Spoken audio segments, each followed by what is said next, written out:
Hi, my name is Tatiana Savage. I would be wearing my badge, but it is quarantined at school right now. But for labs, I would be wearing my badge. Today I will be demonstrating the PO medication administration. So you will need your doctor's order and a sheet of notebook paper.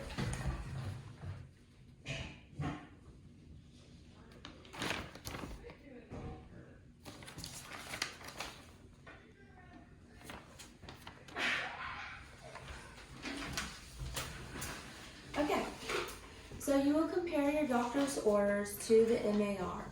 After that, you will assess your patient if they have any allergies. Do you have any allergies? No, I do not. Okay, great. Perform hand hygiene. Then you will list the 6 rights of medication administration. The first one is M, medication. The second one is D, dosage. The third one is P, patient. The fourth one is R, route. The fifth one is T, time. And the sixth one is D, documentation. So now I have done that, I can gather my supplies. My supplies are a clean pill cutter and clean pill crusher, spoon, napkins,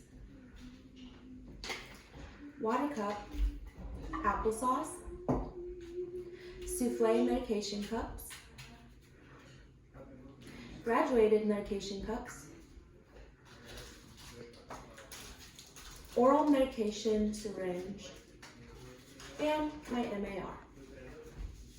Okay, so now I have gathered my supplies, I can select the correct drawer on my medication cart.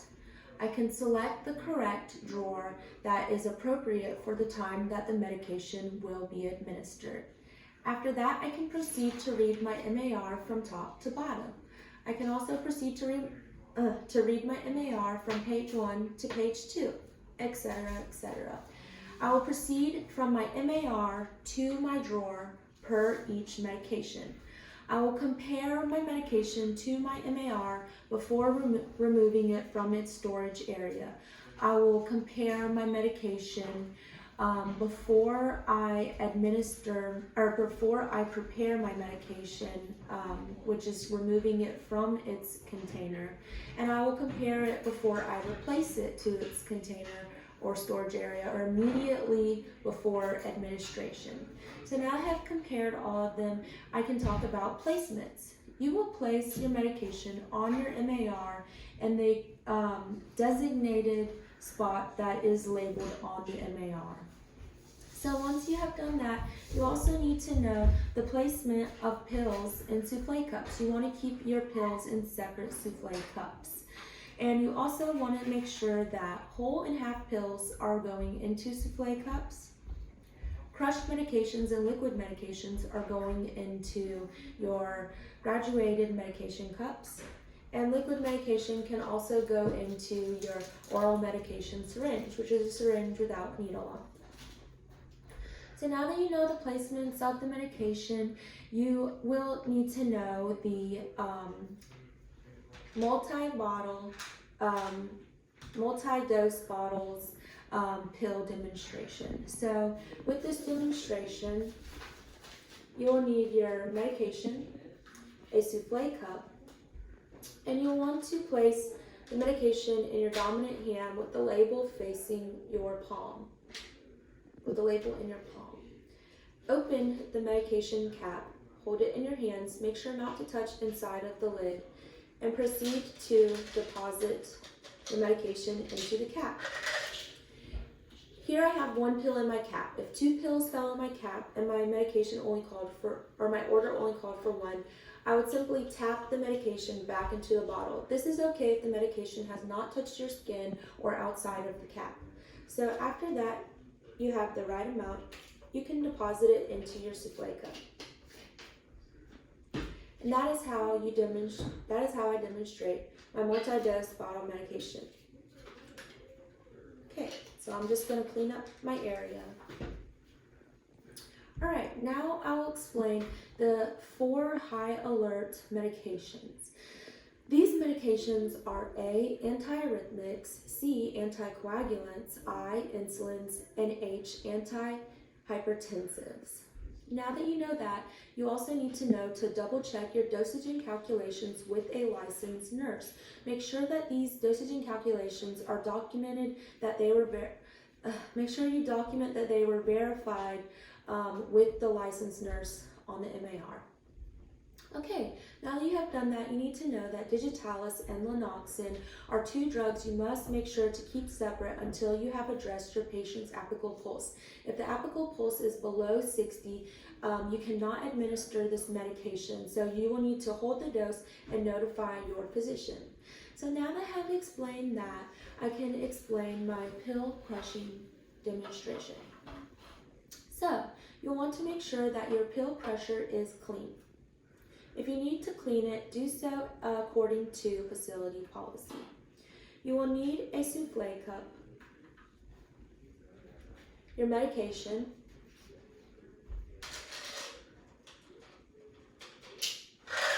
deposit your medication into your souffle cup. You will place an empty souffle cup on top of this medication. Proceed to crush your medication. Now that you have done that, you will need a graduated medication cup.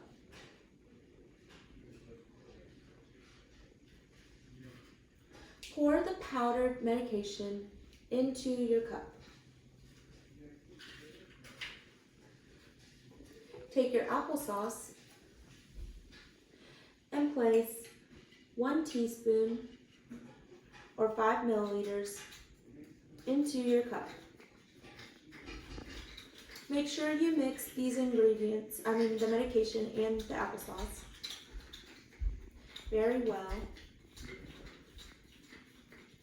in your cup. And here is your prepared crushed medication demonstration. You also want to make sure that you are not crushing enteric-coated medication or time-released medication. So I'm just going to clean up this area right here.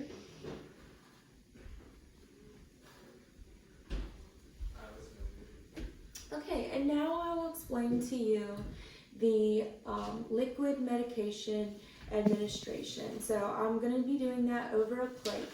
Since my doctor's order calls for a liquid medication, that is the one that I will be demonstrating this technique with the calculation. So, my doctor's order says your patient complains of a cough. There is an order for guaifenesin 150 milligrams by mouth as needed for a cough, POPRN cough. 150 milligrams over 1. My label says 100 milligrams with 5 milliliters per 5 milliliters. So, you will need to calculate 150 times 5 is 750 over 100, and you get 7.5 milliliters. Here is my math.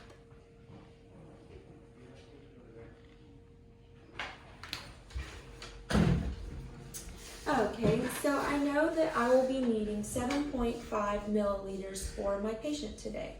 I will need a graduated medication cup that has all of the measurements labeled on the outside of it. So I will find 7.5 milliliters on my cup, and you will want to make sure that you have the cup on a flat surface or at eye level, and make sure that you're pouring it level. So I'm going to hold mine on a flat surface and look at it eye level. When you're pouring your medication, you want to make sure that the label is in the palm of your dominant hand, and you want to make sure that the bottle is not touching your cap. So let's begin. You remove your cap and you place your cap with the rim facing upwards. Make sure you do not touch inside of your cap. Proceed to pour 7.5 milliliters. you want to make sure that the lower level of the meniscus is where the line of 7.5 milliliters is. Move the napkin.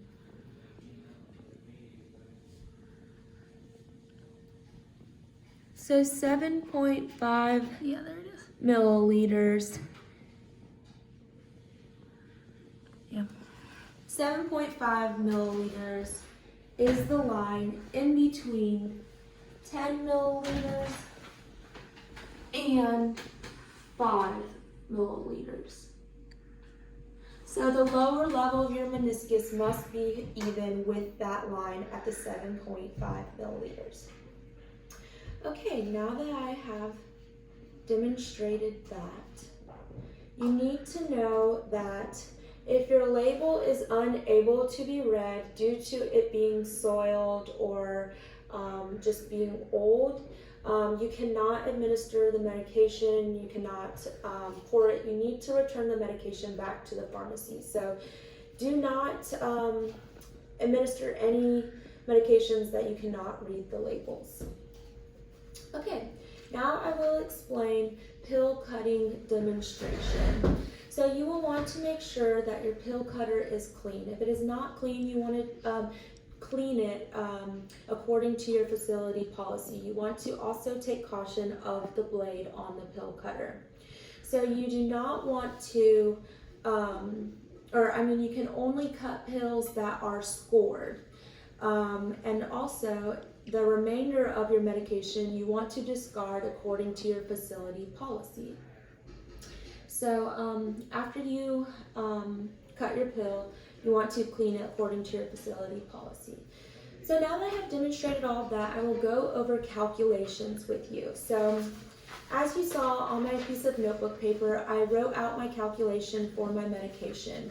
Two things that you need to know are that if your doctor's order for your medication is not the same as the label on your medication, you need to perform a calculation to get the correct dosage. So in this case, I had 150 milligrams, and I'm trying to figure out how many milliliters are in that. So I did my calculation.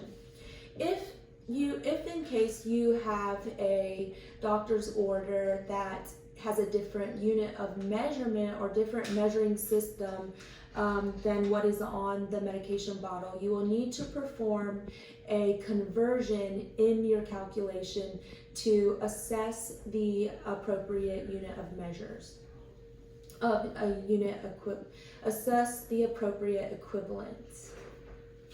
So now that I have explained my calculations, I will